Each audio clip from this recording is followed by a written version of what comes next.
পবিত্র রমজান মাস ধীরে ধীরে শেষের পথে। এই মাস মানুষের আত্মশুদ্ধি, নতুন লক্ষ্য নির্ধারণ এবং আল্লাহর নৈকট্য লাভের এক অনন্য সুযোগ এনে দেয়।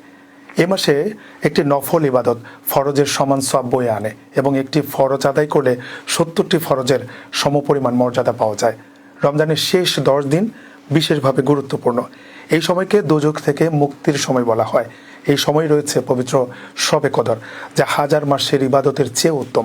অনেক মুমিন মুসলমান এই দিনগুলোকে ইতিকাফের মাধ্যমে আল্লাহর নৈকট্য লাভ ও গুনাহ মাফের জন্য অধিক ইবাদতে মশগুল থাকেন। তবে দুঃখজনকভাবে অনেকেই এই গুরুত্বপূর্ণ সময় ইবাদতের বদলে কেনাকাটায় ব্যস্ত হয়ে পড়েন। অথচ এই সময় তওবা, দোয়া ও ইবাদতের মাধ্যমে আল্লাহর সন্তুষ্টি অর্জনের সর্বোত্তম সুযোগ। আল্লাহর ওলি হযরত আব্দুল কাদের জিলানী রহমতুল্লাহ বলেছেন, রমজান আত্মশুদ্ধির মাস।